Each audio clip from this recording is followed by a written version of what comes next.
Looks like we're live. Excellent. Happy Saturday. Thanks for joining me again. Cynthia. Oh, I thought you were talking to the audience. I was going to say, am I not here? Hi, glad to be here. Glad to be here. Yeah, thank you. So we're going to chat about our last accountability call, which was the 14th of January 2026. We had a really good group that night. We had almost 30 people join us that evening. There was at least one new person, Cody Albright, who's in Baton Rouge, Louisiana. So that was nice. We started off the night. Mark Simon was on with us again. He brought back a little bit more information about DSCR products that he has available through his company, Nexa Mortgage. I don't think it's his company, but that's who he works with. And he was talking a little bit more about the 40-year mortgage. And there's a couple of options. There's a traditional where you would pay principal and interest from the beginning. And there's another version where the first 10 years, it's optional, interest only. So he explained a little bit more about that. And then we got into a question that I had for him, because we're thinking about the possibility of refinancing some of our properties if rates go down enough. And a couple of our friends in the group had mentioned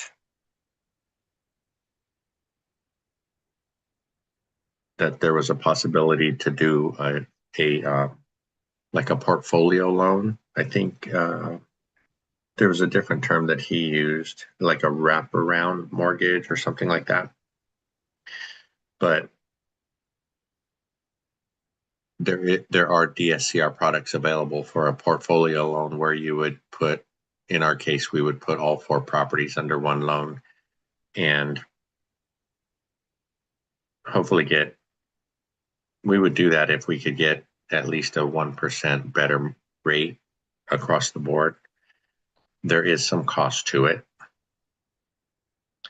Mark's suggestion for us would be to do individual refinances for each property, because even though it costs a little bit more that way, you would never have an issue, if you wanted to sell a property, because if they were all wrapped up into one loan, it's a little harder to do that. And you have to consider how much equity you have in the property as one consideration, because a typical loan to value ratio would be 70%. So if you're really close to that 70% and you wanted to wrap the cost of the loan into the new loan, so that you wouldn't be out of pocket for anything, then that extra money goes towards the loan to value, making it higher. So it could put you over 70%, and then maybe that would knock you out of the running for that particular product. And then you also, someone in the group mentioned the cost, right? Not just the cost of the process, but the cost to your portfolio and your cash flow, and analyzing that part of it. Because I don't know, just say it costs you $3,000 to refinance, and we would only be doing rate and term refinances, not cash out refinances. But if it costs you $3,000 to do the loan, and you're going to be getting maybe $50 to $100 more a month by doing that, just say you get $100 a month, it's going to take 30 months to cover the $3,000 that it cost you to do the loan in the first place. So I think that's So a a lot of things to consideration. think about. Yeah, I think I don't know. I'm kind of torn because I know it would cost us $3,000 and it would add $3,000 to the principal on the loan. But if we're generating $100 more, Yeah. then I think for where you and I are at in our journey, I think it might even make sense. And Yeah. I think Troy was one who commented about that. And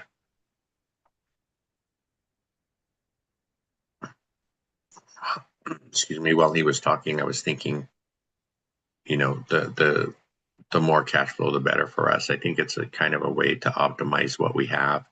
And Yep. a lot of us don't really think we're going to be selling properties anytime soon, but that's another thing to consider. So if it costs you $3,000 to do the refinance, and for some reason you sold within a year, then you're kind of losing that money. But I don't think we're going into it thinking that we're going to sell anything. We already sold, I think, what was our problem property. So I think for us, if we did that and we did it for 4 properties, it's going to cost us $12,000. It, and that's just a generalization, but to create $400 more per month in cash flow, I think that's probably more important for us at this stage. $12,000 could go towards the next property also. Right. So we have to consider that. But I think, the properties that we've purchased so far, I think the most we've put out has been about 35,000. I think it's going to take us quite a bit longer to save 35,000, even if we started out with 12,000 Right. to purchase another property. So what do you think about that? I guess, right now we don't need to live on any of the cash flow. So that extra $400 a month could be stacking up for a while too. Yeah, that makes sense. I like that we're looking forward to how we're going to get our next property because we know we need, after getting rid of one, we know we need to pick up another one and probably a couple more. So that makes sense. That seems the right way to do it at this point because we don't know what else is coming down the road. Mhm. Yeah. So that's a good point too, because you can really only, you know, several people in the group always talk about how we can't see the future and to do the best that we can with what we have and what we see just right in front of us. So I think for us, it would be a good move to do it anyway. We'll have to verify the numbers, and maybe this weekend I'll go through our properties and actually see how much the payments would increase if we did something like that. But right now, we have properties that are from 6.8%, the highest one being 7.5%. And I think if we could get them down in the mid fives or even better, right? That would be Then good. we'll figure that out. I might use 5.5% as a guide just to start running numbers and see what the difference would be. It might not even be Okay, $100 per property.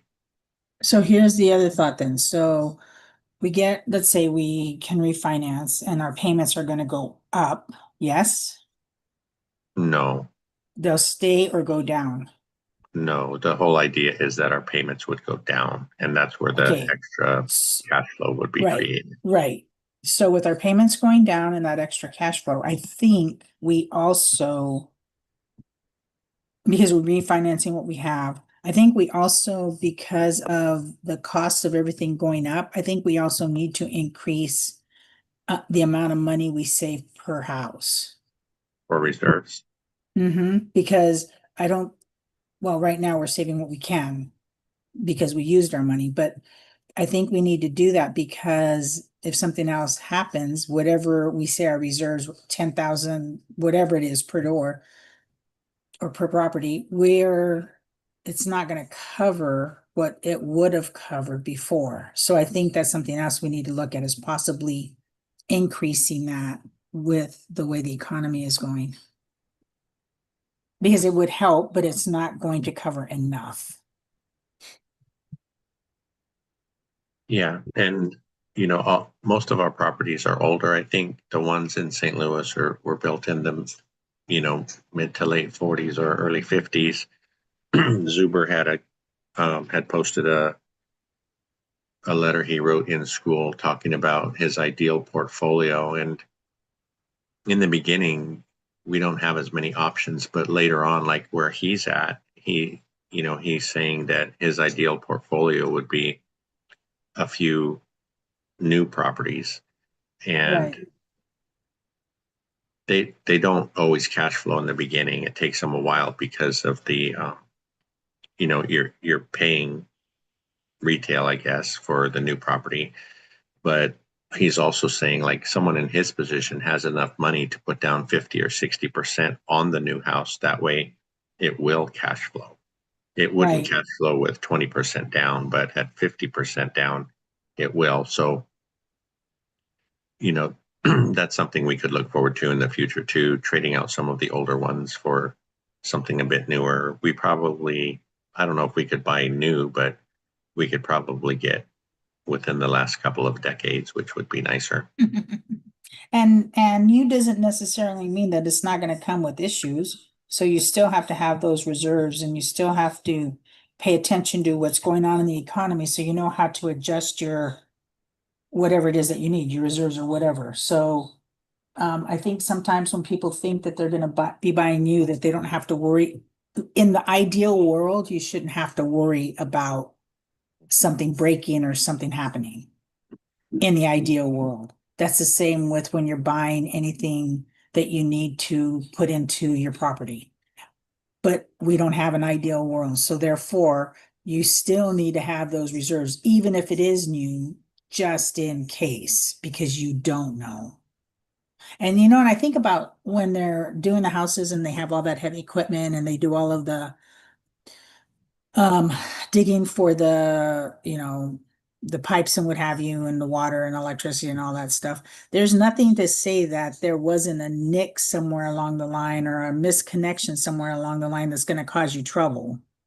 So yeah, I think sometimes people think new means I don't have to worry for 10 years because everything's new, but that's not the case. There have been plenty of people um there's been plenty of people who have gone new and have ended up having to sell because there was problems and they didn't have the reserves.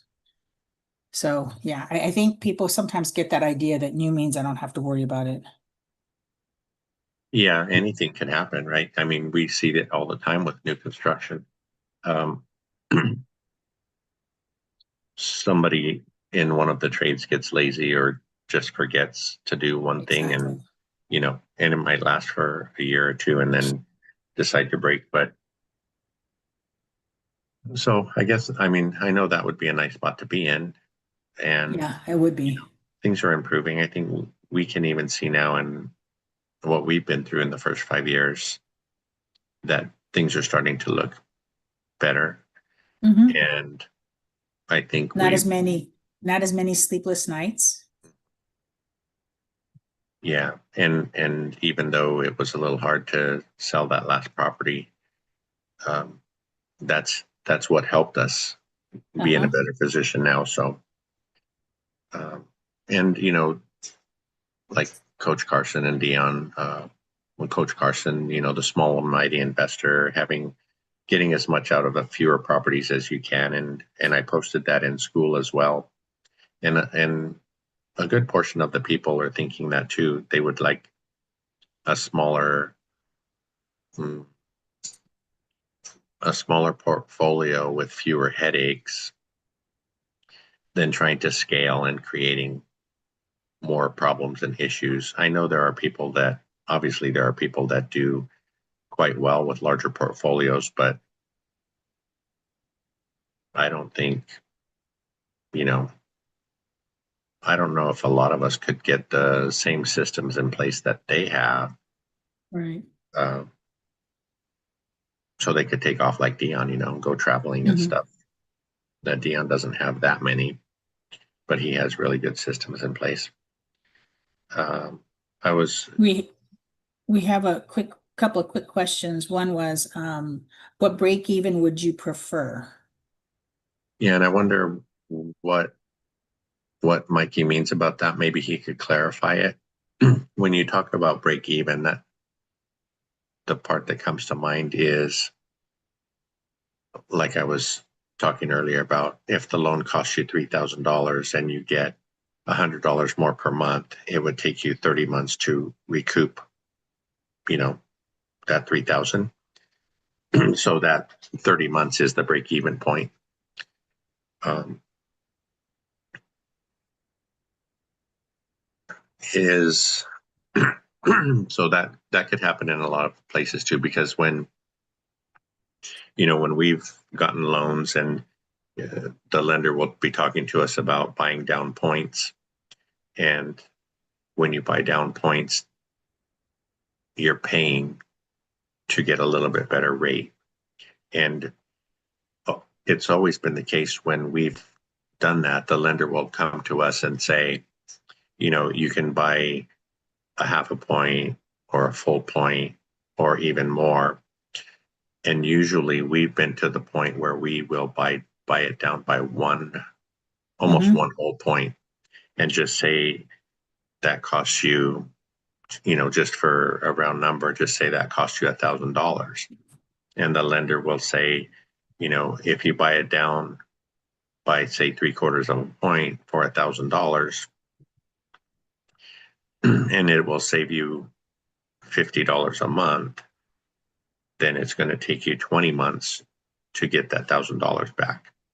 But if Right. you go a step further and you buy, say, a point and a quarter, and it's going to cost you $2,000, then it's going to take you, a lot longer to earn that money back. So they will usually stop around that second option, Hmm. um, where it makes sense, because it could take you 18 months to 2 years to get the money back. And for most people, that's okay. But like I said, I think, you know, in our case, even if it took us a little longer to break even, I think if the cash flow was high enough, it would be worth it for us, Yes, because agreed. you kind of lock it in while you can, right? Right. You don't know how things are going to change in the future, and sometimes you might feel bad because it goes even lower than when you did it, but I think you shouldn't feel bad because you got the most out of it at the time, because it could go higher too, and then you lost out. So Right. there's Right. always that risk. Was there any other questions in there yet? Um, Jacek had said, I see more problems with new full rehabs than older homes in my area. And that has to do with cutting corners to maximize a profit, and which we see and we know that. So yeah, I don't think that's just in New Jersey, Jacek. I think that's everywhere. Let me Yeah, get it on the market quickly. It doesn't matter what it looks. It looks beautiful on the outside, and what's behind those walls looks like garbage. So yeah. yeah, that's really common in flips. The person doing the flip will use inferior materials to save money. And maybe some builders do the same thing too, and they're doing full remodels and things like that. So that is that is something real that should be considered, and it's something that you can't really see, right? I think a lot of people, so we have seen some flips when we've been looking for properties, and it's pretty obvious, because you can always go back to the maybe on Zillow or something and see, this house was sold last year and now it's for sale and it's all brand new and shiny. So that was probably a flip. Um, that's why Lynn last week, she was looking at a deal in her market in Gary, and we were talking about the little grandma houses, right? Because they haven't really had, that's not a flip, and it's Right. still in really good condition. even though the finishes are old. Mm-hmm. And so I think we would rather buy a grandma house than a flip Yes. for sure, because Absolutely. yeah, for that reason. Um, let's see. So getting back to the meeting, so Cody Albright, who I mentioned was new to the meeting that night, he also manages properties, and he was talking about how he doesn't enjoy managing Class A tenants because Mm. they're, they think they deserve. Prima donnas. Yeah, they are prima donnas. He would rather manage in a B class area. So that was an interesting conversation. And I have to say too that we record those meetings, but sometimes we can't. We have to edit some things out. And that night, someone asked us to edit out their portion because they didn't want it out on the internet. So, but they feel comfortable sharing with our group, and we appreciate that because it does help us all. And I think over the months we've realized that we learn more from people's trials than their victories. You know, Mm-hmm. hearing about victories is great, and we love when everybody gets a win, but we really do learn more hearing about lessons they've learned or mistakes they've made because it helps so many other people maybe avoid that particular situation. Let's see. And some good news. Nicole mentioned that she has an offer in on a new duplex. It's not a new duplex, but it would be new to her. So she shared part of that deal with us, and we hope that she gets her offer accepted. Where was She's this? she's in. I think the deal was in Utah Hmm. because her and her family are planning to move back to Utah. Oh, that's right. And Sam, who's in Texas, brought a question in. He was asking the group because he has a new tenant and he feels like the tenant was lying about smoking because his unit is a non-smoking, but he thinks the guy is smoking, and he was wondering if he should, violate the person and get him out before the damage is done with the smoking. And a couple of people had some suggestions. One was maybe give them a designated smoking area outside of the building. Somebody even mentioned like a little she shed or he shed or something like that where they could go, and it wouldn't really matter too much how much they smoked in there. Someone also mentioned maybe an extra smoking fee so he could do an amendment to his leases and charge, $50 a month because the person smokes. But in that case, I would definitely save it, all of that money, Yeah. because it is going to cost a bit to turn the unit when that person leaves. Yeah. I don't the whole give him his own designated. He is an adult. He knows where he can smoke and not smoke. And just because you give them this cute little place to go doesn't mean he's gonna do it. I mean, come on.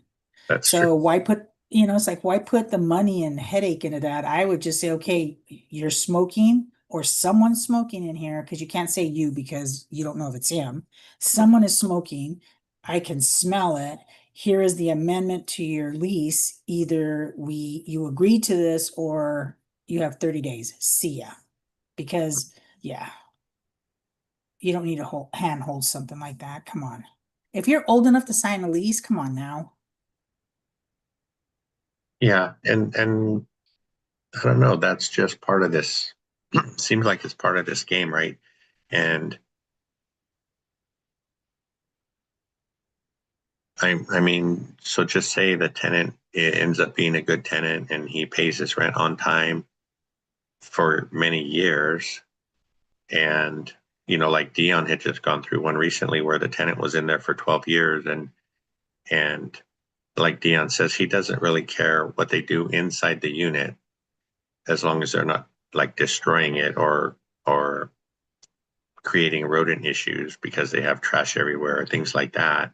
And when the tenant moved out after 12 years, I believe Dion had to put in around $6,000 or $9,000, but that's 12 years of reserve. So that, Right.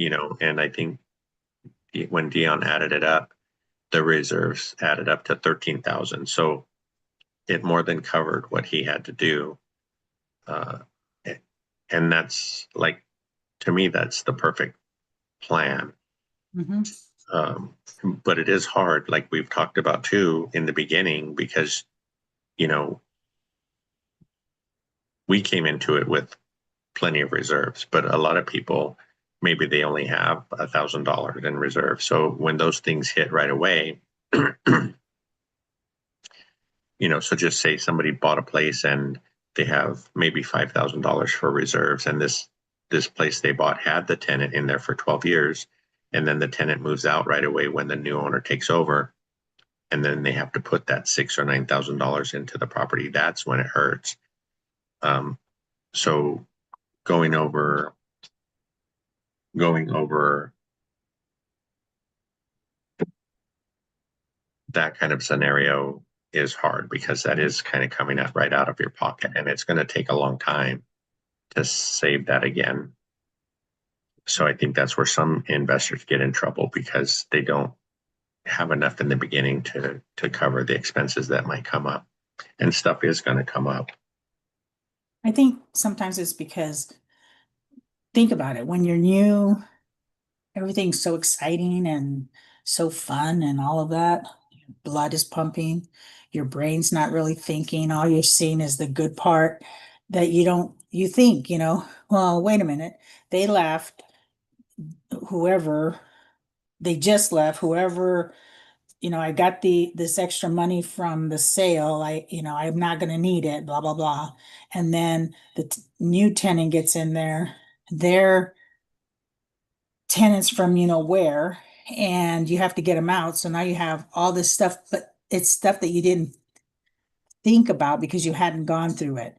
I just got this tenant and I have to evict him now. And that's, $750. And then I have to clean it and then blah, blah, blah. So yeah, they don't think about that. And that's why the community is so important for newcomers. Well, for everybody, but mostly for newcomers, because everyone has the experience or has had the experience of what they're going through, so they can kind of help guide them. Then again, they have to listen, and they have to be willing to slow down and stop and look at the pros and cons of everything. And sometimes when you're on that new investor high, you don't think, oh yeah, this isn't going to happen to me.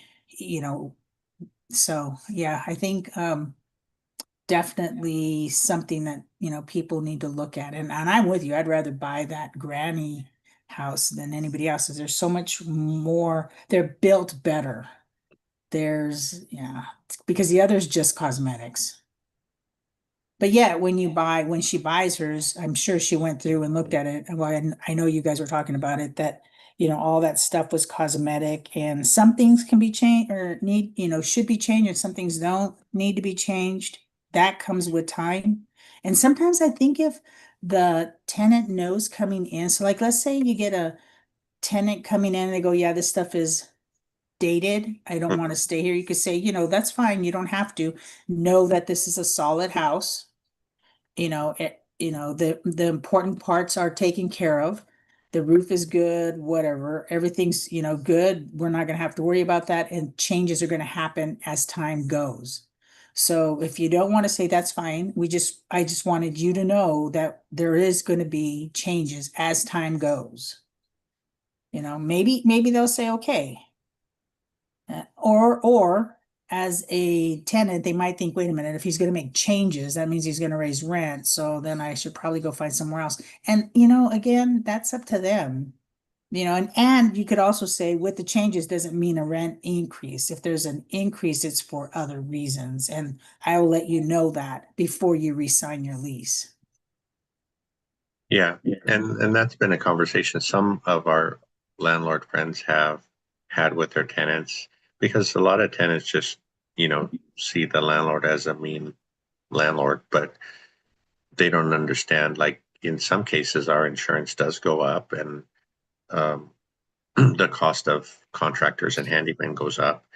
So we can't just, you know, foot the bill and Exactly. not increase it. And like Jacek always says, it's a business. So we're trying to get better at that part. I Amen to think, that. yeah, and I think Dion was one of the first ones I ever heard to talk about, um, going through that conversation about expenses and things. I think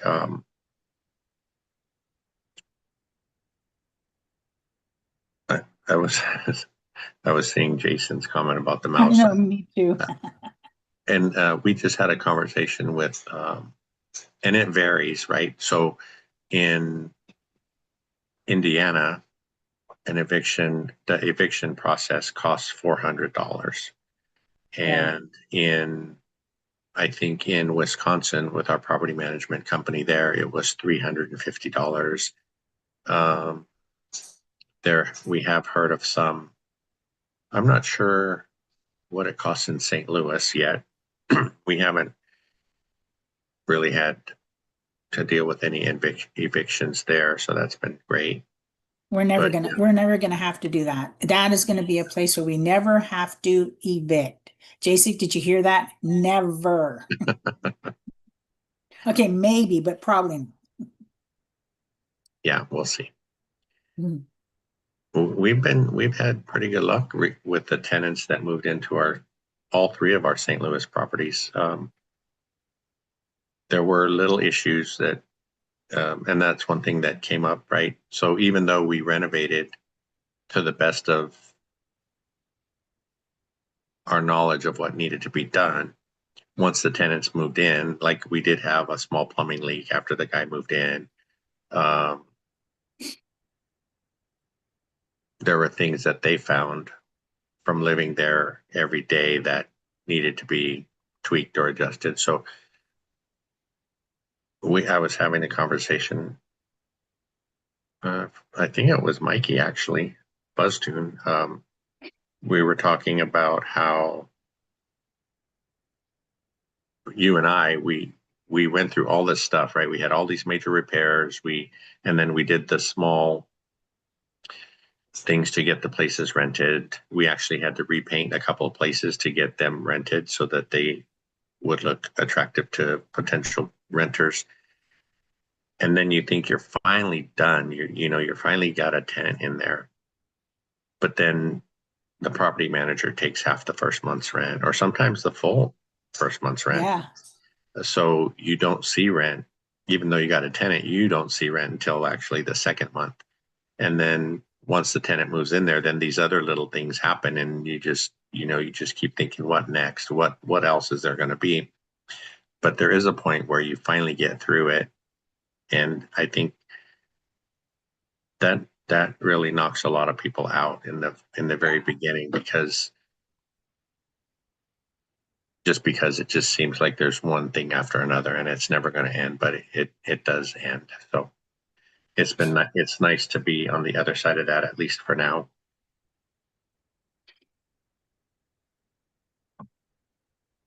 Uh, see any other questions in the chat yet? So, Oh, and I think we pretty much covered everything we talked about in the meeting. what's for And breakfast? That what's for wasn't in the brunch? notes.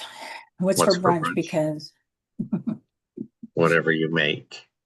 uh, Uh, we do have some toast. questions. Okay, go ahead. We do have some questions that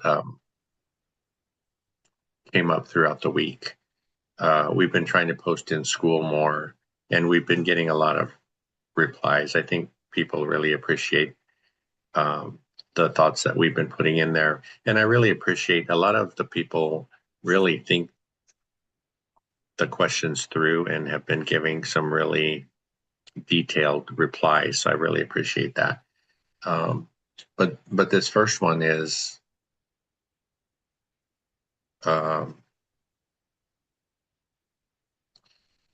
Energy is a resource, not a moral failing. What do you different? What do you do differently now because your energy isn't what it used to be? I think that's a good one for us being older. You know, when I'll let you answer first, but No, you just think you back of answer what first. you just think back of when you were 30, and how things were and how your energy was and all the things we were doing back then compared to now. Hmm. For I think for me, it's mostly work related. And there's another question that kind of ties into this that we'll get to in a minute, but um, I think a lot of people in their 30s and 40s, because their bodies are so, I don't know, I don't know what the term is, just basically just young and they have a lot of energy, but uh, for me, it's mostly work related. And I've been sharing with the group that, those challenges and trying to figure out, because I do realize I'll probably still need to work for a while longer, but I don't have the strength or the energy that I used to have, obviously. And I'm kind of, I've kind of had a couple of opportunities to work with some other people that where I can basically just give direction, uh, and then I can do, I guess, what I would call like the finish work, right? So I'll have some people come help us with tear outs or do the demolition work and things like that. And then I can also guide them as far as rebuilding what they tore out. And then when it comes down to the final finishes, like, you know, maybe drywall and painting and um, the finer points of a bathroom remodel or things like that, then I take it from there. I'm happy to teach them all the way through, but I also can't pay them just to sit there and watch me do it. So that's a big one for my energy at this point in my life versus when I was younger. And I think when I was younger, I just felt like I had to do everything myself. And I don't know. I don't know if I would do it differently now that I've been through it, um, but some people in the comments in school have said they wish they would have learned earlier on that they could the project could be more profitable if they called in help and got it done quicker, even though it feels like you're spending more to get it done. You have such good answers. Mine is real basic and down to earth. Before, I used to allow what people said affect me. Now I just look at them like you're stupid and I walk away. So it's like now I don't even care. And I warn them, don't ask me if you don't want to know my opinion. And I try really hard to not show what I'm really thinking on my face, but that doesn't always help. And it doesn't matter because they don't read it anyway. So I think that's mine. Yeah, your face isn't caught up with your mind. Self-control. And I think Uh, I think I don't know. I think that's okay though, because I think over time it sifts out. People in this community always talk about our circle of friends and how you should weed out and leave out the people that drain us in yeah. the wrong way, right? But so I think that might not be a bad thing that your face really shows what you're thinking. hopefully they'll get the hint. So when we're in Vegas, you guys don't look at me because if people are up there saying stuff, you know what I'm thinking. So, um, Mikey said, how often do you think about your portfolio now versus how often will you think about your portfolio when you reach time freedom? I think we'll think about it more because you'll have more time. You have more time, which means then you have more time to look at more options. You have more time to look at what it is that how you want to pivot if you need to pivot. You'll be looking at more times, you'll have more time to look at how to improve because right now your time is split with so many things. And I know that we don't, our son's grown, we don't have any kids, but you still have so many things to do that, it just, yeah, I think we'll look at it more. I think we'll be more involved. And, that's a choice. And I think also that has to do with where we'll be in our stage in life. So if things are going fine and we're doing fine and everything, then I think, then the next phase would be what to make it better or what could we do to contribute to something else? I don't know, but I think more. You'll look at it more. But that's a really good question. And I think even if we're looking at it more, and you're probably not going to be looking at it more for longer, but Right. I think the energy will be different because in the beginning you are looking at your portfolio a lot and you're following it. And for us, it was because we were having so many issues, right? And once you get through the issues, like Mikey's saying, and then so there's almost three stages from what you just said. There's the beginning. You're looking at it because there are a lot of problems. Once you get through the problems, you're looking at it to stabilize it. So it's taking a little bit less time, and the time you're spending looking at it for stabilization feels better because it's not still here at the beginning with where all the stress was. And then in the third stage, when you're looking to optimize, I think that's exciting. You might be almost in a better mood looking at it for optimization because every little thing you find where you can save money or increase your cash flow, that's just a whole different mindset. So Right. I think, like you and I talked the other day because I was going through and trying to figure out all these subscriptions that I pay for that I didn't need.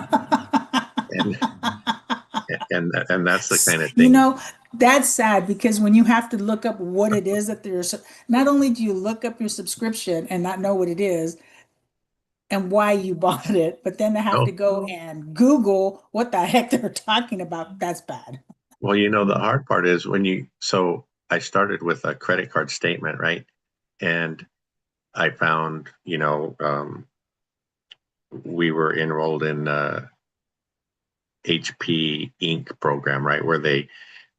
So Hewlett Packard, we bought a printer a couple of years ago, and it's connected via Wi-Fi, so they know how much we print. And then when you print so much, they'll send you an ink cartridge because it's going to be empty, or they can tell from their readings that you're running low on ink, so they'll send you one.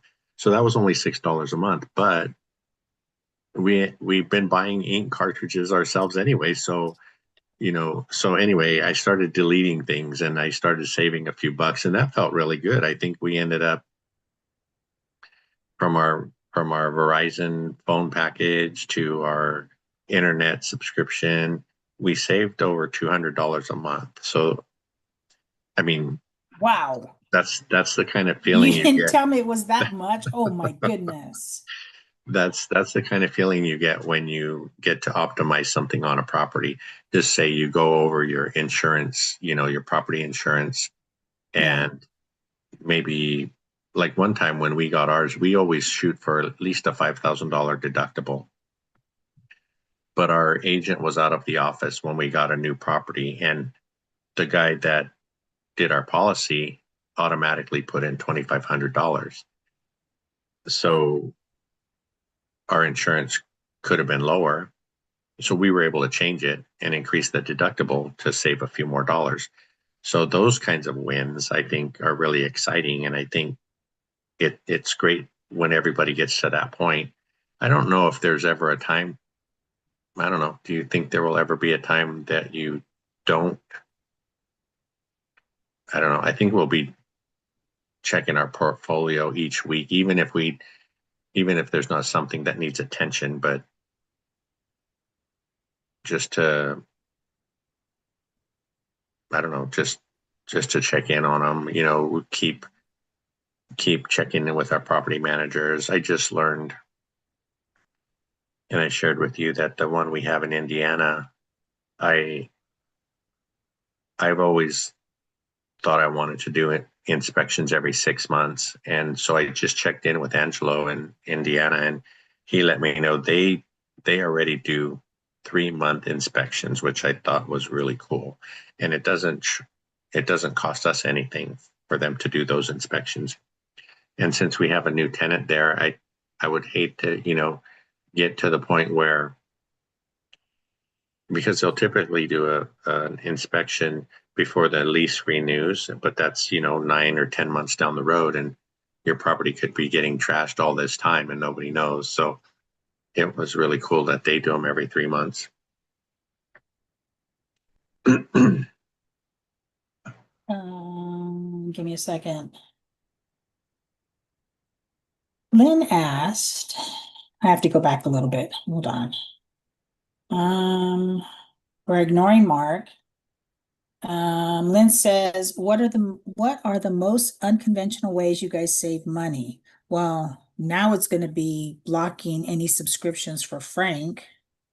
Um, but I don't know, unconventional ways you save money. Like, what do you mean? Well, I shared a while back about, when I was working, when I go to work, I was eating out a lot. I would eat breakfast out and lunch out. And then this is many years ago, but then I finally realized how much I was spending each week. And at the time, it was about 300 a week eating out. Nowadays, it would be a lot higher if I did that, just because prices have gone up so much. But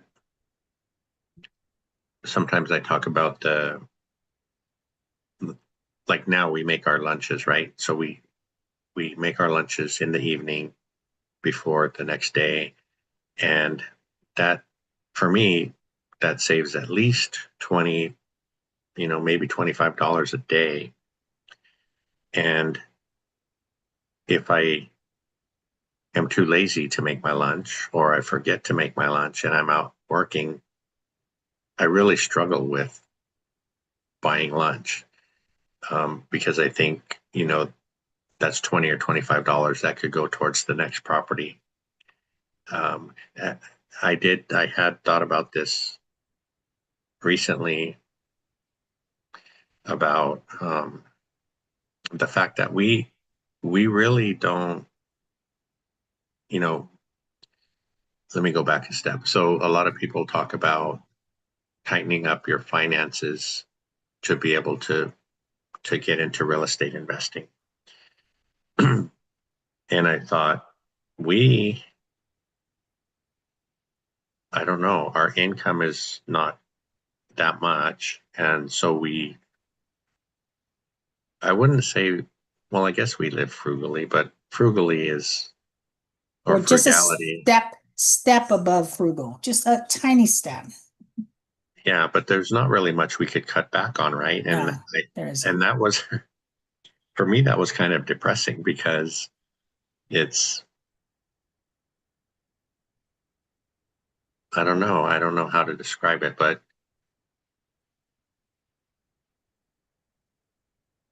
if we're already, if we're already, you know, down to the basics and we can't really go down any further, what does that say about us? That we live smart, that we learn how, that we, in our upbringing or wherever, we learn to distinguish the difference between wants and needs, that we're not in the I need it now mentality. That's what it says. It says the skills that we're already using are skills or people are telling other people to learn how to do. Yeah, but I guess what I mean is we can't squeeze any more benefit out But of that's okay. what we have. Like, But that's okay. Okay, let's go back just a half a step.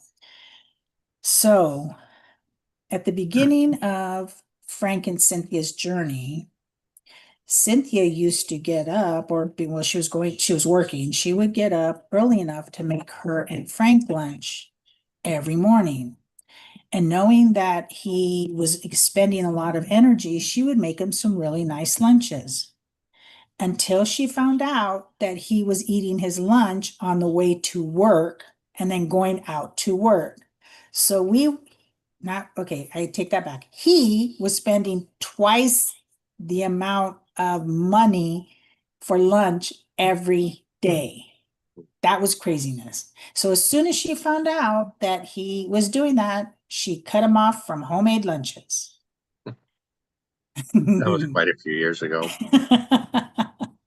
I think if for me, I used to, and it's not that I don't love my kids at school, but before it used to be that I used to spoil them a little bit too much, like with donuts or cookies or candy or whatever treat, or I would every July start looking at what I wanted to do different in my classroom so I get different supplies. And I think that's a big one that I've really changed.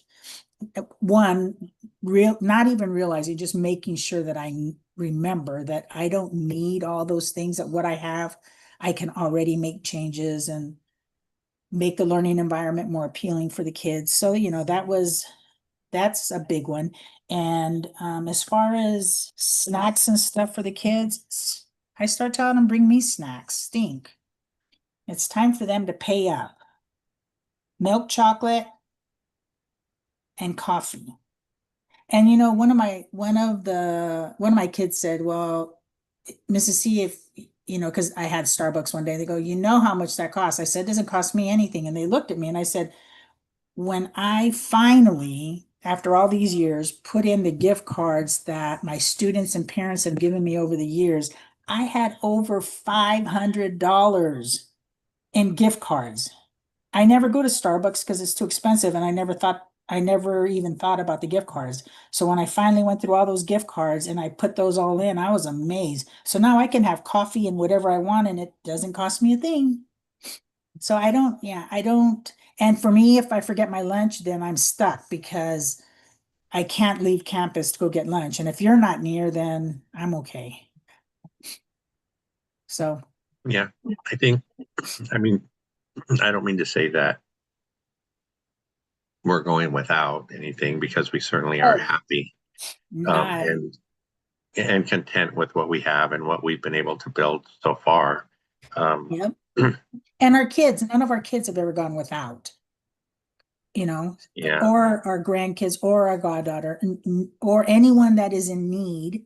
If we can help, we will find a way, and that's because we've been blessed. So we have the ability to bless others. So yeah, I agree.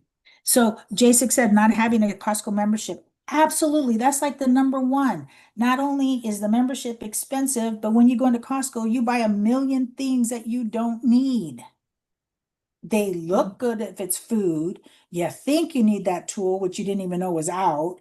And you buy this stuff in bulk. And sometimes if it's food, it goes stale before you eat it or freezer burn. So yeah, I think Costco's a good one. I'm done. I'm glad we don't do that anymore. And Anna Case says 200 a month is a lot. One petty cash flow for me, property cash flow for me. Yep, one property cash flow for me too. Yeah, Uh, I guess you could consider it like that. We just bought a property. yeah. If you go back to one of J6 comments, I think about being older, he says Oh, the only difference the older I get is the less I stop myself from being quiet. And I think that I just wanted to bring that up because that situation that he describes is similar to what you go through. And over the years, you you talk about like especially at work because you're honest and you don't I guess I always said you were not very diplomatic, but for example, if somebody comes to you with an issue, you always let them know, if you don't want to hear the truth, then don't ask me the question. And that has, I guess, it's changed your circle of true friends, right? Because and in J6 case too, if people don't want to hear the truth, they won't come around you anymore. And maybe that's not a bad thing. And I think that's a good way to live. I wish I was more like you in that sense, um, because I don't know, maybe I don't want to hurt people's feelings and stuff like that, but then it gets you into situations that you don't really want to be in. So yeah. I've learned along the way. And But I was telling on the chat to Jason and to everybody that our son put it in a new perspective for me. He said, so when people are being stupid and you pretty much tell them they're being stupid, now you've become the villain because you're giving them this, you're telling them this about themselves, and they've become a victim when in fact they've instigated the whole thing. So that's where I learned to give them my shut up, your stupid look, and I walk away. Because yeah, I don't, and then all of a sudden you have multiple people who are nothing worse than walking by and hearing people talk about you, because I turn around, I walk back, and then I tell them, okay, so you want to talk behind my back, you don't need to. I'm right here. Tell me what you think. And then I correct them and tell them that's not even what happened.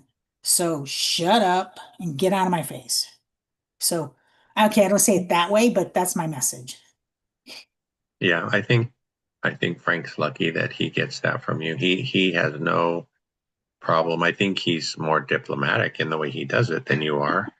But he Yes. he if something doesn't interest him or he thinks it's not right or he doesn't he thinks it's going to waste his time, you know, he does it quite politely, but he doesn't move forward with any of those things. Real quick, I was going to go back to Lindsay's question, and I wonder if she has any unconventional ways that she saves money. Maybe She she can does. put that in. I love it. First, she says, I sell items I don't use on Facebook Marketplace. Wait a minute, And go then back, she said, go back. You're talking too fast. oh, I'm sorry. I sell items I don't use on Facebook Marketplace. That was one. And then she said, this is the one that if it wasn't for the lady who does our bookkeeping at school, I would definitely do. I also changed the deductions on my paycheck so the government takes less during the year. This is not financial advice. Yes, I am so blessed to have our bookkeeper because she gives me that information. It's she's just that kind of a person. She'll say, if you do this, this, and this, then this is how much they'll take. It's like she gives me all the information and then lets me make the choices. So she's not advising me on anything. She's just letting me know these are what your options are if you haven't thought about it. And then especially when I was getting closer to retirement, and so is she, the things that she would learn about retirement and the bridge between benefits and what have you, that really helped because I had no clue. So when you have good people like that who can help you along the way, that makes all the difference in the world.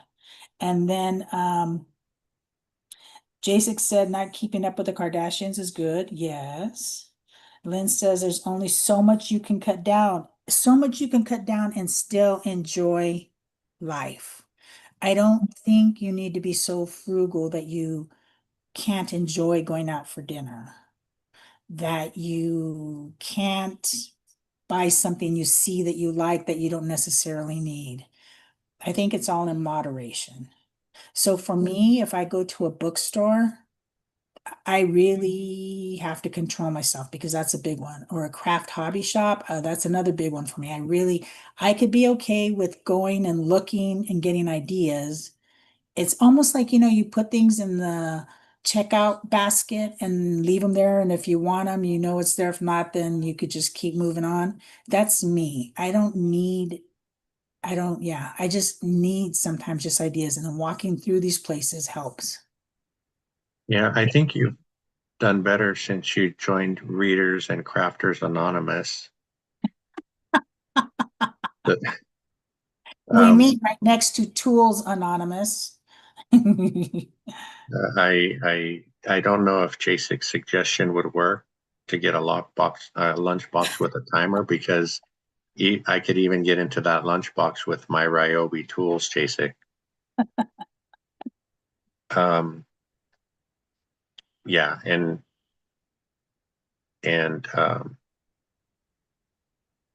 Costco was a big one. I mean,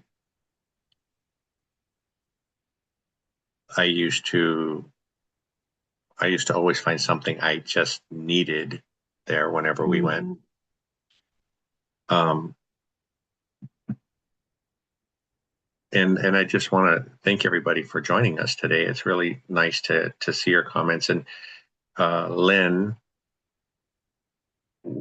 I hope we can still connect about getting together with you and Violetta on a live. And your comments about selling stuff on Facebook Marketplace. We've had a lot of great suggestions, because I was talking about trying all these different little side hustles to bring in any extra income that we could get. And Facebook Marketplace is something I'm looking at.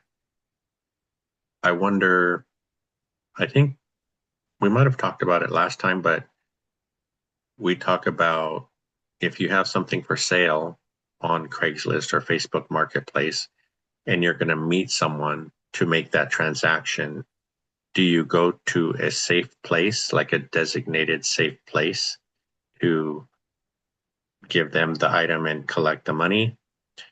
I know here in Watsonville or in multiple cities, the police departments are kind of designated safe places for that. Or do you let them come to your home and pick up the item?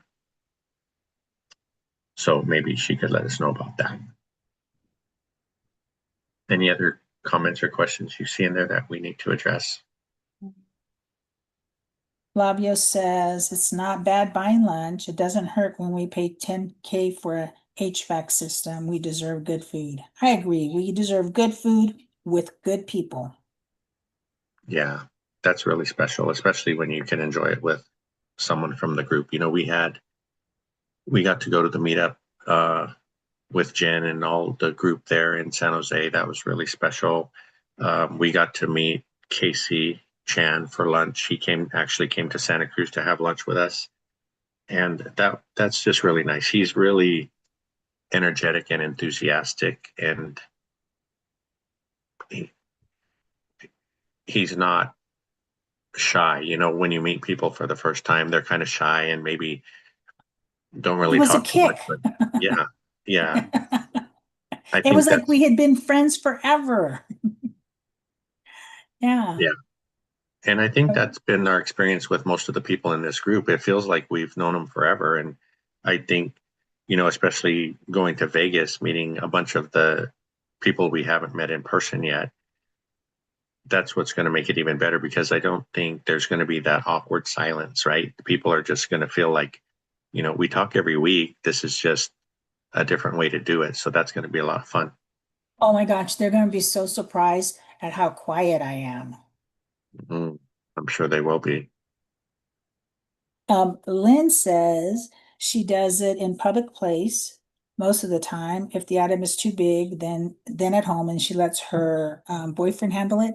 And that's perfect. That's why if we have a yard sale, my husband's here, my adopted son is here, and as many people as I can are here selling with me because yeah, people can be pretty foolish. And I wish I had like four big guard dogs too, but I don't.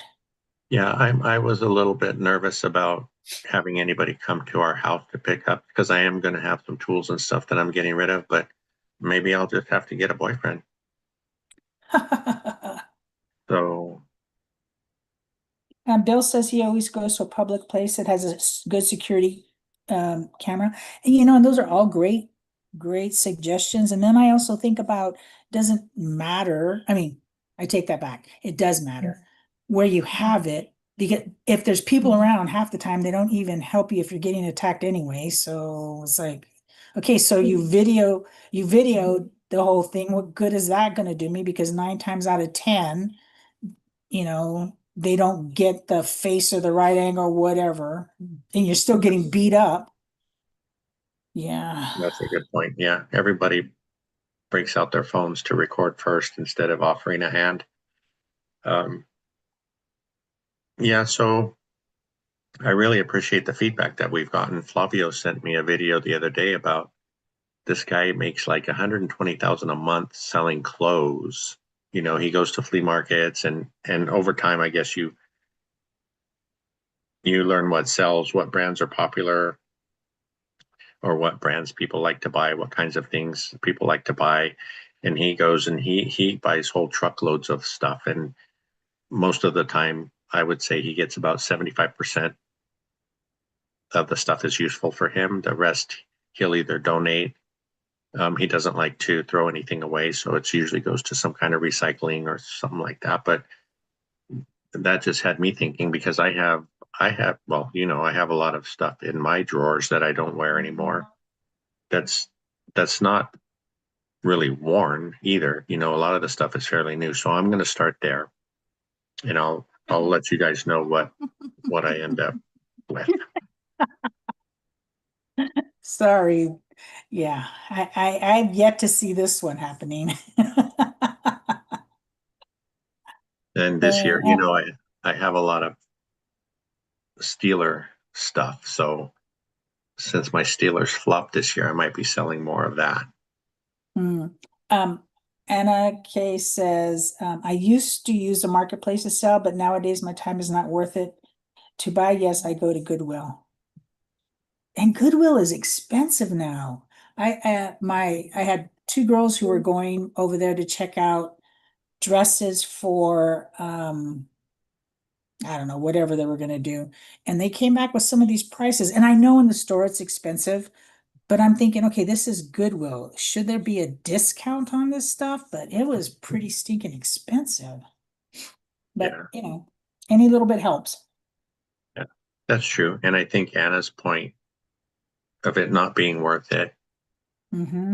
I recently went through that conversation with myself because, you know, I, and I mentioned on one of our videos about making some floating shelves that I'm going to test as far as being able to sell them somewhere. And if you look at it, like how much did I make an hour doing this? It's not much. But if you look at it like what else could I have done during that time that would have made me any more money, then it starts to make sense because I do enjoy making things. If if they sell, that's great. We don't need that money to live on right now. It's just going to go into some account somewhere. So I think I think that's the way I look at it.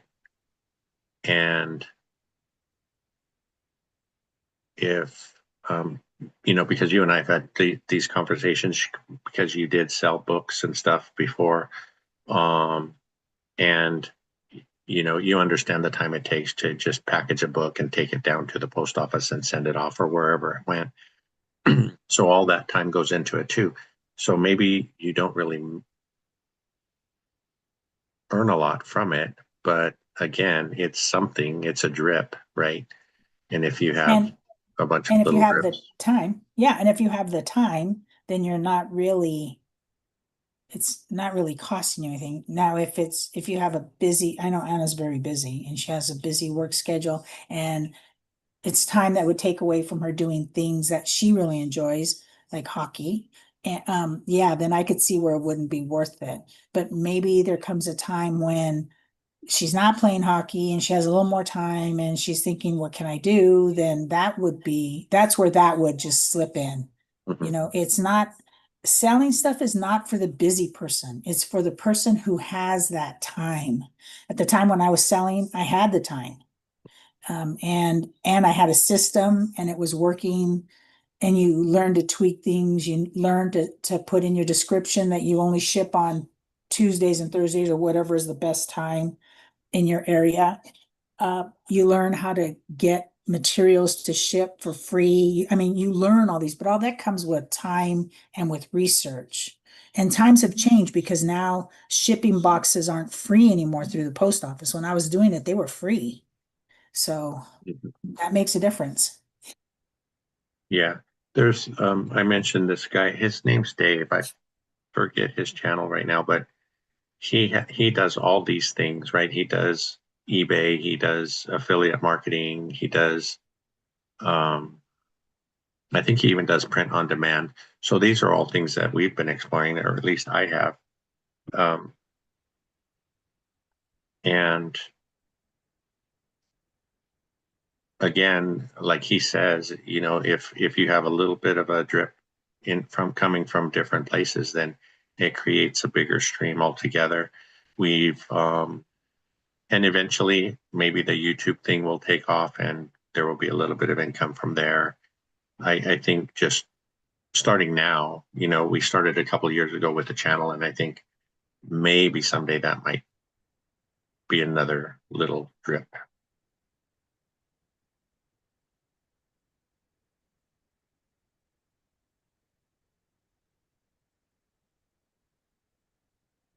Yeah, that I was just reading Lynn's comment about the consultation for contractors, I think, and Yeah. what I was thinking was more a consultation for homeowners. And but I like that, Lynn. I'm really working on that one, trying to figure it out. I talked about the possibility of creating a school community.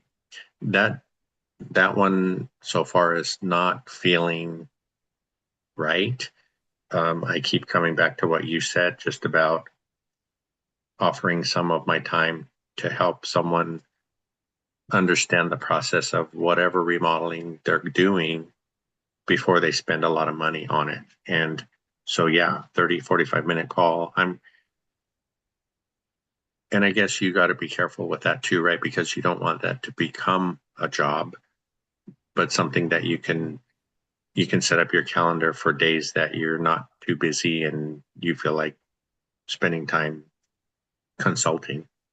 I think the hard part, I think I've got it. I think the hard part for you is that um you feel you'll be pulling from the communities that you know. And those are people that are friends, so you don't want to charge them, Mhm. so that I think that might be the battle that you have going on inside. Because, okay, let's be honest, if Lynn called and said, Frank, I just don't know how to do this, you're not gonna charge her to help her with it, you Mhm. know? But if Mark calls, then you double your price. Yeah, then Mark could pay for Lynn's session. But Yeah, you know what I no, mean? yeah. That's a hard thing because I mean, people have called and asked you about inspections and stuff. You're not gonna tell them, okay, here's a 30-minute slot, you know? Mhm. Yeah, I think that's the hard part because then who do you draw from to get these people to call you? Yeah, I think that's a good point, and it's obvious. Yeah, none of the people that we know here would ever need to pay for a call with me.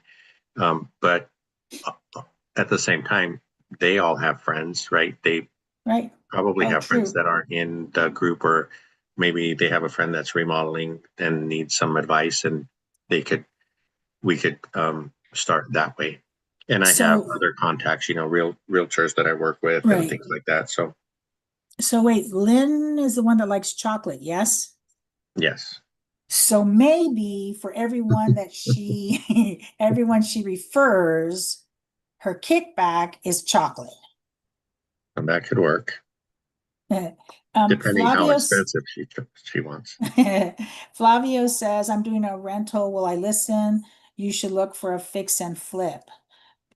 Yes, a fix and flip would be good, but right now I don't think we need more. I personally don't want more work. I just want to finish off this year. I don't want more work. And we talked about, I always wanted to do a fix and flip in our area. I mean, I've been with you on some of your jobs and I'm thinking, man, we could have done this together and what have you. Um, yeah, I don't know if we could still do that, but that could be pretty awesome.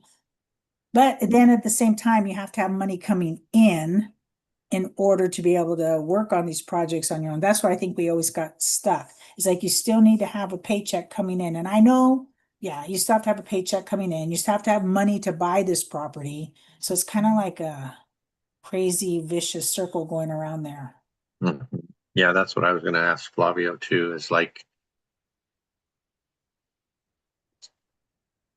maybe maybe he should come on a live with us sometime and talk about how he does it. I know he has a lender that he pulls money from. I know he used to have a full-time W-2, and then he transitioned to flipping properties and that's his income now. So um, I think that would be cool. I think it's time for him to come on with us. He's been putting us off for long enough. But you're right, because for us to, if we found a property here, we'd have to find a way to purchase it. We'd have to find a way to fund the repairs Right. and then, to sell it or burr it out or whatever. And I know, well, in his market, I think properties are a bit more reasonable. Um, Bestune says could also use your free Amazon link to help out. Oh, you mean the one that he's supposed to be attaching to everything, Mikey? Okay, Mikey. So yeah, thank you for mentioning that. So we do have an affiliate link, but I was I was putting it out there and I hadn't seen like any purchases like we did in the first month when we put it out. And I was talking to Jezebel about it, and she was saying that it's different. Like if I send someone a link from my phone versus when I send a link from our laptop, the laptop is the right way to do it. And maybe you could let us know if have you used the link recently, and then I can check the associates link or check on Amazon Associates to see if it has recorded even any clicks, because it records, like when you guys go in and look for stuff through the link, it records that, and then it separately records if you bought something. So I haven't seen that recently, so I'm not sure if it's working. I've even had a couple of customers on some of our current projects, like if they're going to go and order something on Amazon for their bathroom, I'll ask them if it's okay for me to send them a link for that product. And I haven't seen any of that either. So I'm not sure what's going on yet, but I was approved. So I'm not going to lose it. I just have to get it working. So is it the same link for everything? Or do you get a new link for the different things you buy? Yeah, it's a different link. There's not just one link for me. It's Okay, So then how, if I want to use your link, where do I get that from? Do I need to contact you? Is it posted somewhere? Because I forget. Well, Sorry. yeah, you can always ask me for it. Um, and I think I can put it in here, but I'm not sure if it will work. Let me see.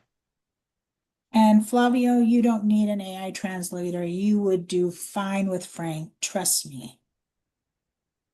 And if anybody makes fun of you, we will be putting their face on a milk carton. Yeah, Oh, showed up. Good job. yeah, I'm sure Flavio, I'm sure Flavio doesn't need to worry about that. Um, and Mark is still trying to I get those know. black ORAD shirts. I thought he was gonna put those together to Yeah, look at. yeah, he said he was, and I guess he changed his mind. Oh, But so so Hilla says, I'm listening while installing 1,000 feet of water line. Ew. yeah, that's James. What kind of Ew. water line, James? Is it cold water to the house or something different? Hopefully, you're not trenching for 1,000 feet of water line. Hopefully. Yeah, so that's the link that if any of you could try using it, if you shop on Amazon, that would be great, and I could see if it's working or not. Um, Maybe later on after the video is posted, I can put a link. So these links will come up as maybe a tool. I forget what this one's for. It'll come up if you click on the link, it'll come up and open for something I was looking at. And but you don't have to buy that thing. If you are going to buy something anyway, then you open it with this link and then you go do your shopping. And it's supposed to credit us a little bit every time somebody buys something. So we're going to try to get that up and running as well. And that's just another one of those drips.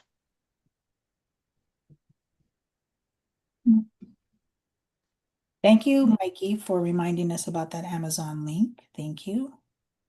Yeah, thank you very much. So we probably will be wrapping up in a little bit, but I had another question, Don't make it too hard. or if you guys have any questions, and I was thinking about that before we came on too.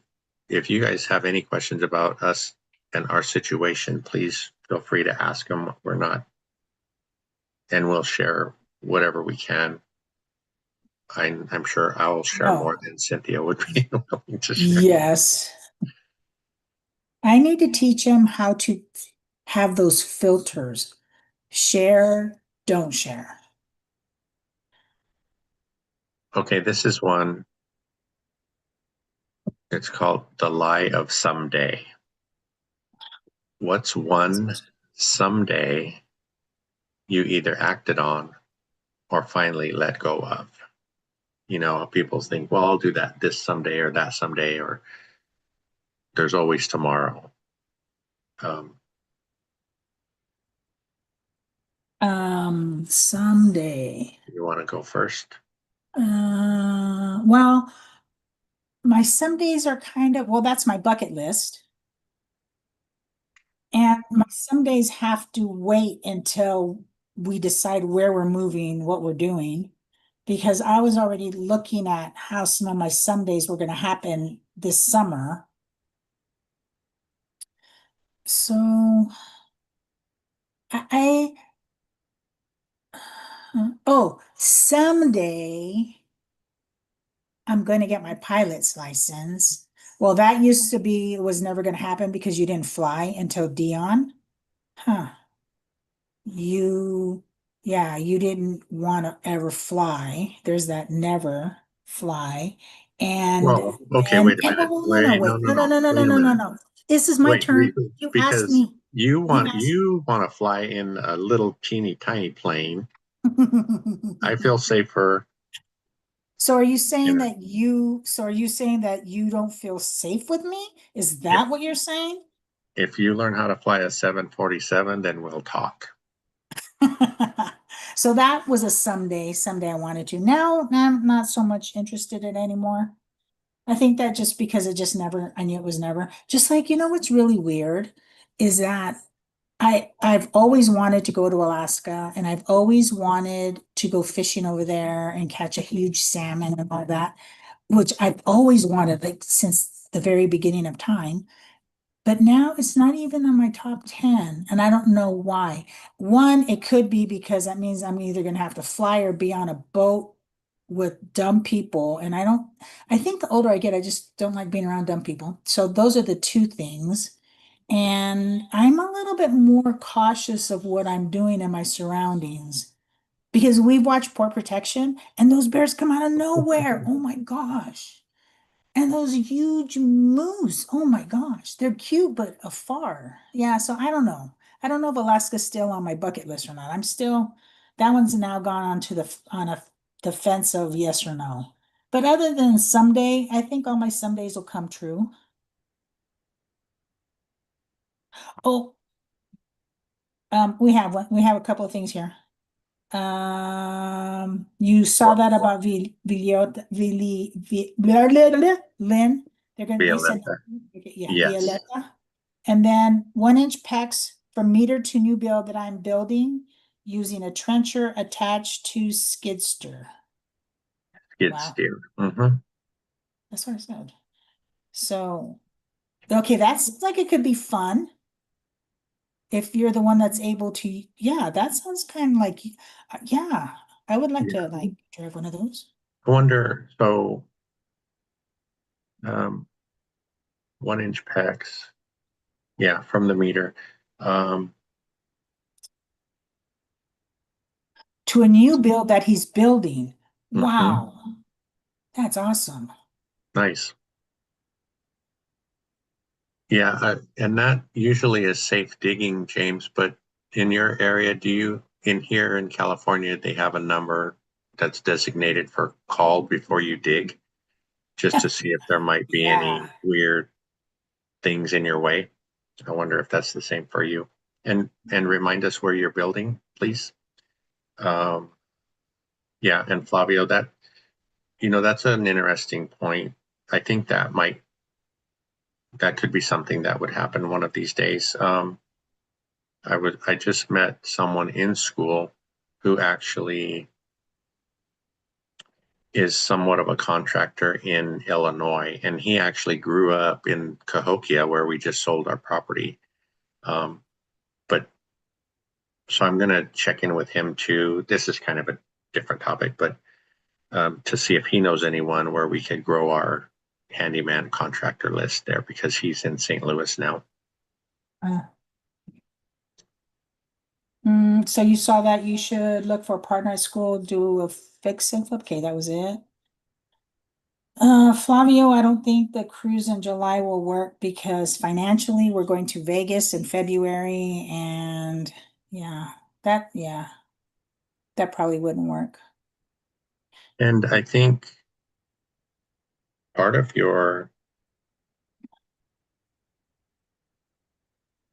part of your reason for that not working was, I think, because Careful. it's all real estate related, right? Oh, okay. So I like real estate. I understand some of it. But it's like there's other things to life besides real estate. And I'm gonna say this out there, and I don't mean to offend anybody, but really, there's other things in life besides real estate. And when you get with a bunch of real estate people, that's all they talk about. It's like, oh, people, how many different ways can you talk about finance? Ugh. Well, I Well, think, okay, that's the way I felt when we went to Vegas the first year. And trust me, it was like that for someone who wasn't as involved as I am now with you. That's what it felt like. It's like, oh my gosh. I saw this lady who was in there and she was playing games on her laptop, and I was like, oh, why didn't I bring mine? I could be playing games. So it was like, okay, this is like way too much. But then when we broke out and we went and we had dinner with people, it wasn't all, well, different people, wasn't all about real estate. It was just nice hanging out. So there's that. But seriously, I mean, I think people need to realize, yes, you're there to be with each other, but maybe you should seek out what other things you have in common besides real estate. And those people who are taking significant others with them, they may not be as, I don't want to say gung ho about real estate as you, but they may not be as knowledgeable. So at some point, when you look at them and there's this glaze over their eyes, that's your cue to change off, do something else, or do something, because that doesn't, yeah, that doesn't make for people wanting to come back. Yeah, there was a couple of people that commented recently about, how can I get my spouse on board? But and a lot of people mentioned bringing them to Vegas, but in some cases that might make them more resistant, right? Yeah. Because I mean, it's subtle, but it's still kind of forcing them to do something that maybe they're not interested in or they don't understand.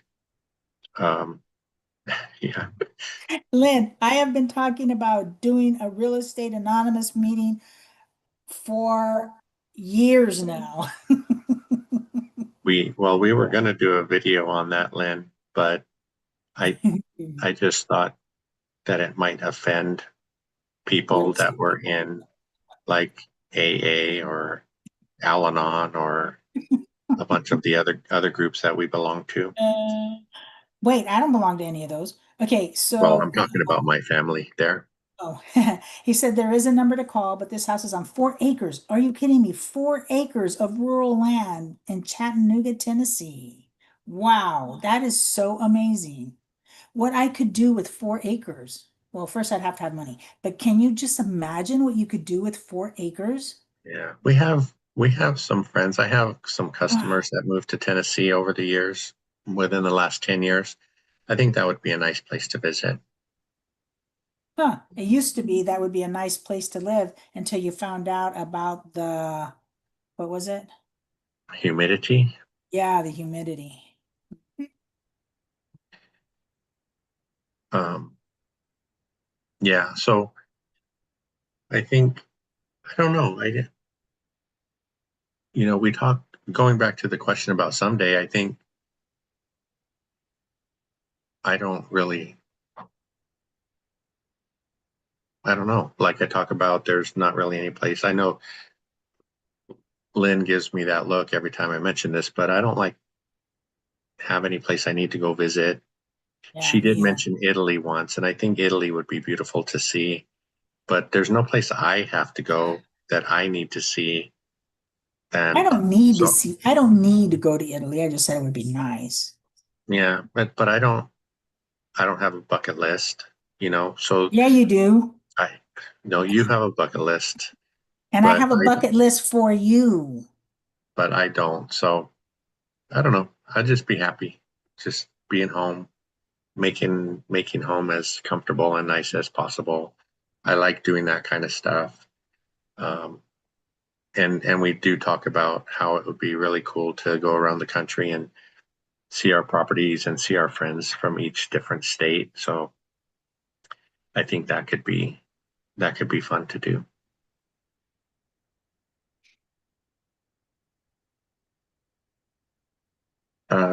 Let's see. We got time for another question. Don't make it so hard.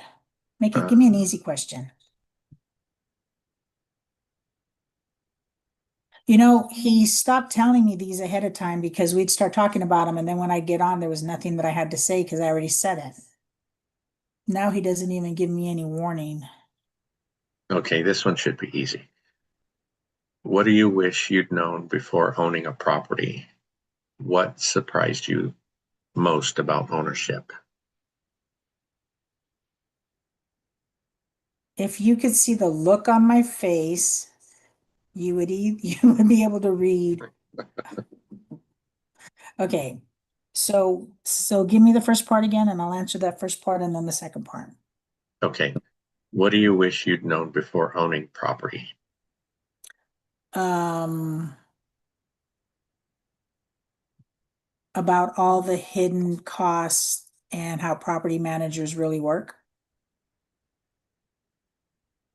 Because of all the hidden costs, like even though you buy something and it's supposed to be ready to move into or whatever, you're still going to have to go in. So being more realistic about reserves, being more realistic about how, and I still don't know how to do this. How do you really find a good neighborhood? Because even where the gun lady is, that's why I don't think it was the area. I think that was a targeted thing. The area wasn't bad, and we do that. We do the whole Google Maps thing and look around to see how things are, blah, blah, blah. So, yeah. And I don't think going out there to see it is the answer either, because everything looks good in the daylight, and at night you still don't know what's happened in the past or anything. So I don't see how that helps. So I think trying to figure out a better way to do that. Okay, next. Well, I think for me it was, well, pretty much everything. Even though I think the biggest fantasy I had was, we're analyzing properties and you think, okay, if we buy this one, we will have whatever Yeah, cash flow, right? yeah, And if we get 10, which we did, then that's so much a month. right. And that was so far from reality Yeah. that even though this is our second attempt, it was just such a shock. And I think, Dion jokes with me about the first 5 years. If I had realized what the first 5 years was really going to be like, I don't know if we would have tried it, I don't think we would have honestly. tried it as, I don't think we would have done it as quickly if we would have, if we would have started before, then I think because we wouldn't have started as quickly, then I think it wouldn't have been as bad as it's been at times. Um, Also, I think that, yeah, I think we would still do it. I just think it would have been at a different rate. And and I think that's the other thing you were saying about, you do all your numbers, we did all our numbers and everything, and then we say, okay, this is how much we should be clearing each month, and then that's not happened. I think for me, with you bringing that up, I think I would have already had a mindset that I was going to work another 5 years because of that. Because we had planned my retirement according to how much money we're going to be bringing in to make up for what I'm losing with Social Security, and then keep adding to it. So then Social Security would still matter, but not as much. It wouldn't be a 50-50. It would be more like a 75-25 kind of thing. So I think that would have made a difference in my mindset for working longer. And because of different school things, that's not even a possibility anymore. But you know what I mean? Yeah. It would have been different. Yeah. And I was telling Mikey the other day that our portfolio is going to get tested sooner than we had hoped, but at least we have that. And we'll True. have, we'll have probably a good year of a pretty stable portfolio before you stop working. Yeah. Um, yeah, I was just looking at James' comment. So tax benefits for sure. And then renters Hmm. are just a different breed, right? You, I don't know. And there are some what I would call normal people that rent, but I think they're typically in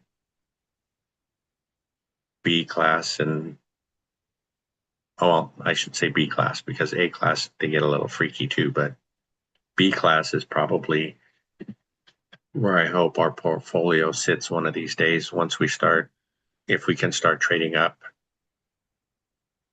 Um, But then again, we need the cash flow. So if you go B class, the cash flow is going to be a little bit less for a while too. So it's almost like starting over again, unless Yeah, go unless ahead. we have our 9 doors now and are able to purchase a B class Right, after. So right. So then that would carry that for a little bit and then, yeah, that's what we would have to do because if not, then we won't have that income that we need. So that's the only way I see that we're able to do that. And go ahead, you second part? um, no, it's kind of the same. It was Uh, yeah, what surprised you the most about ownership? That kind of ties together. You know what else too? I think the and I don't know because I haven't done research, but there has to be more property managers out there than the few that we've interacted with. There just has to be. There just has to be. Yeah, And there are I some think good that's, ones. yeah, but I mean, just like, so for instance, Gary, we know two. So you're telling me there's only two in that whole area, which it could be because Gary is a dying now upcoming area. Okay. But let's look at other places. There has to be more than, so to feel like these are your only options and whatever other areas there are besides Gary, that there's only these two options. So you have to take the best of the worst. That just doesn't sit right with me. Yeah. So maybe that'll go on my bucket list to find out how many property managers around each area or something. I don't know. I think that should be number one. I But think, there are a I lot. think, I think I first have to work on my bucket list before I work on your bucket list. There are a lot though. In St. Louis, for example, when I was just looking around and there must be like 50 different companies there. So it depends on the area, how large it is and things like that. But there are some good ones that we've run across. Like Mark has one on his channel that seems awesome, but she's only in Pennsylvania. So, and I don't think she's even in his neck of the woods. So he couldn't have her. Um, That makes a difference. But yeah, that's one of the things. It just seems like there's gotta be more. okay. Uh, Time for one more. All right. This says, if you could delete one task from your week, what's one task you'd happily never do again? Ah, so if it's work, grading papers, I hate grading papers. If it's home, hmm, I don't really have one. Not really. I mean, I do things in it, like things just become second nature. You don't even think about them, you just do them. So, Yeah, I don't know. I don't really know one task, but it kind of ties into another comment. It's what we're no longer willing to do for money. but wait, I have two for you. One is electrical and one is plumbing. If you never had to do plumbing again, I think you would be a lot happier. Because that, for some reason, always gives you, I mean, I know why, but it gives you a headache. And even electrical has gotten to that point to where it gives you a headache. Yeah, that's plumbing. Yeah, plumbing is my least favorite out of all the things that we do. Um, just because water can cause so much damage, and even if we think we're doing the best job that we can and using the right materials and everything, there's always that chance that a drip could start and that could really mess the business up. Um, so I would probably give that up right away if I could.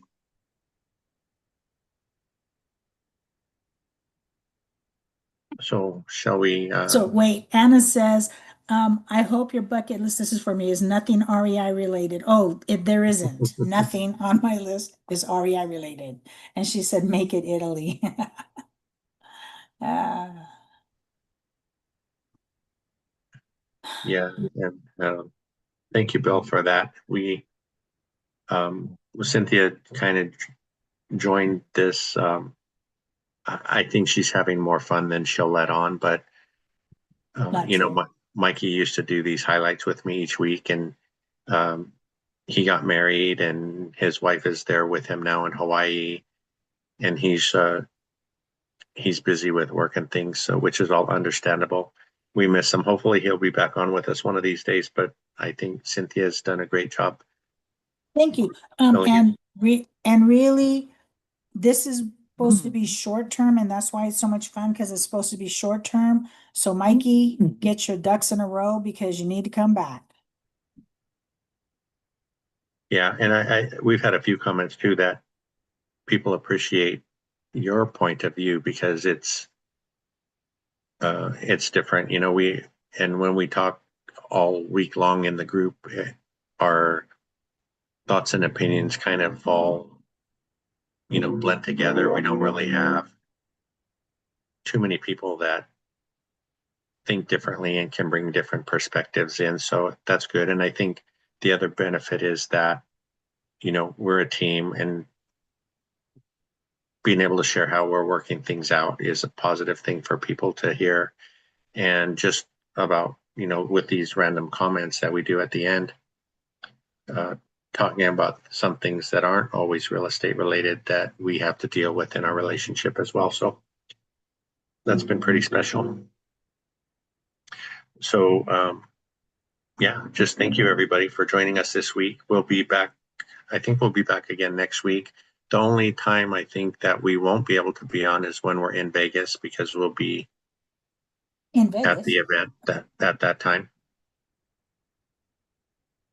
Well, I thought you were you're still going to do the Wednesday Yeah, meeting we'll still do our Wednesday accountability call, even though we'll and be then there. But then Saturday we'll be at the event, so we won't, you know. so Wednesday you'll do the accountability, then you'll go to the meetup, the midnight meetup, the Denny's meetup, and then Saturday we won't do it because we'll be there. Yeah, I wonder, I mean, we might Oh, find some time to do a live while we're there. you could do a live. I can't because you're gonna ask me stuff like, what did you think of this speaker? And come on now, you're putting me on the spot there. So I can't do a live there. I said that's what they like. You give your honest Yeah. opinion. If you don't like them, you don't like them. Yeah, but come on. Are you kidding? I'm gonna have home mob of people after me. You're gonna see me running down the street and all this whole group of people running after me. And Nah. you'll have to be on camera. Then you won't get Uh-uh. to.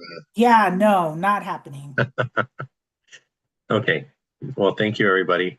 We'll we'll chat with you next week. Hopefully, you can make it to the Wednesday call this week, and we'll try to get some stuff done. Please subscribe and do a thumbs up, please. Oh yeah, thank you. Frank has been stuck at 600. What are you at now? How many people do you have? No, we haven't made 400 yet, so we're Are you trying. kidding me? We haven't even hit 400? Oh my gosh. We'll get there Okay, someday. people, subscribe and you know what to do. All right. Thank you.